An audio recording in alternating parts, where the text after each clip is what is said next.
देखिए, मई का महीना अब समाप्त होने जा रहा है और 1 जून 2026 से देश में कई महत्वपूर्ण वित्तीय और नियामक बदलाव लागू किए जा रहे हैं जो सीधे जनता की जेब पर असर डाल सकते हैं।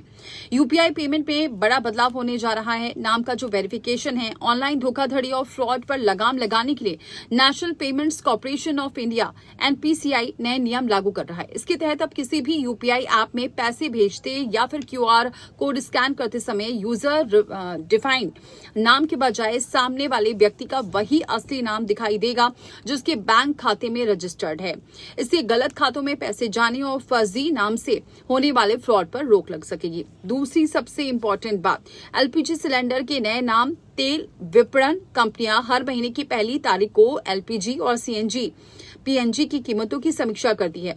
तो ऐसे में मई में कमर्शियल सिलेंडर की कीमतों में भारी बढ़ोतरी लगभग 993 के बाद अब 1 जून को नए रेट जारी कर दिए जाएंगे। हालांकि घरेलू गैस जो सिलेंडर है 14 किलोग्राम से ज्यादा यानी 14.2 किलोग्राम के दामों में स्थिति जो है वो वही है, स्थिरता की उम्मीद है। लेकिन कमर्शियल दरों में बदलाव से व्यापारिक बजट प्रभावित हो सकता है। और भी कई बदलाव हुए हैं, वो भी मैं आपको बताती हूँ। देखिए, इसके अलावा जो पैन कार्ड की अगर बात करें तो पैन कार्ड में भी कुछ बदलाव है जो 1 जून से लागू हो जाएगा। नियमों में फेर बदल। आयकर नियमों के तहत पैन कार्ड की अनिवार्यता में बड़े बदलाव किए गए हैं। अब एक दिन में 50,000 से अधिक के कैश डिपॉजिट पर पैन देना अनिवार्य नहीं होगा। इसके अलावा प्रॉपर्टी खरीद बिक्री के लिए पैन की सीमा 10 लाख रुपए से बढ़ाकर 20 लाख रुपए कर दी गई है। हालांकि जो सालाना है वो 10 लाख रुपए से अधिक की नगद निकासी और 45 लाख रुपए से अधिक के रियल एस्टेट सौदों के लिए पैन अनिवार्य रहेगा। पैन ना होने पर अब पुराने फॉर्म 60 की जगह नया फॉर्म 97 भरना होगा। एटीएम ट्रांजैक्शन फीस और बैंकिंग चार्जेस की अगर बात करें तो 1 जून से कई प्रमुख बैंक मुफ्त मासिक जो एटीएम ट्रांजैक्शन की सीमा खत्म होने के बाद लगने वाले जो अतिरिक्त सेवा शुल्क को बढ़ा सकते हैं। जो तय लिमिट के बाद जो प्रति ट्रांजैक्शन है वो 23 रुपए तक का शुल्क चुकाना पड़ सकता है।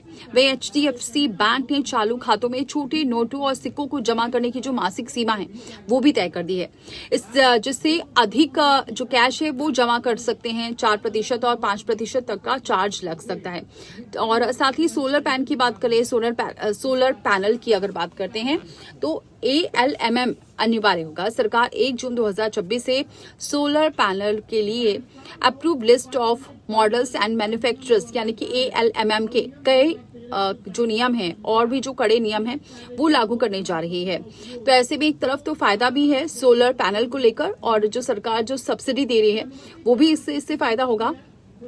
इसके अलावा अगर रेलवे की बात करते हैं तो 77 ऐसी ट्रेनें हैं जो बहुत प्रभावित होने वाली है, चाहे वो मध्य प्रदेश हो, गुजरात हो, हिमाचल हो या फिर उत्तर प्रदेश हो या फिर राजस्थान हो। ऐसे तमाम राज्य हैं जहां की ट्रेनें प्रभावित हो सकती हैं क्योंकि कुछ इंटरलॉकिंग का काम फिलहाल चल रहा है जिसकी वजह से ये ट्रेनें प्रभावित हो सकती हैं। तो अगर आप कहीं सफर करने जा रहे हैं और ये सोच रहे हैं कि इसी रूट से जाना है और बहुत सारी ट्रेनें जो हैं वो प्रभावित हुई हैं, बहुत सारी ट्रेनें रद्द हुई हैं, बहुत सारे ट्रेनों के जो रूट है वो डाइवर्ट किए गए हैं, तो ये तमाम जो बदलाव है वो देखने को मिल रहे हैं। तो 1 जून से जो बदलाव है वो कुछ इस तरह से हैं, चाहे वो पैन कार्ड हो या एटीएम कार्ड हो या फिर सबसे अहम बात जो सीएनजी और पीएनजी की बात की जा रही थी, कमर्शियल गैस सिलेंडर्स की बात की जा रही थी या फिर ट्रांजैक्शन की बात की जा रही थी, इन सब में बदलाव हो रहा है। तो एक बार 1 जून को आप अपनी चीजों को जरूर चेक करें क्योंकि तमाम जो दाम है वो बढ़ने वाले हैं।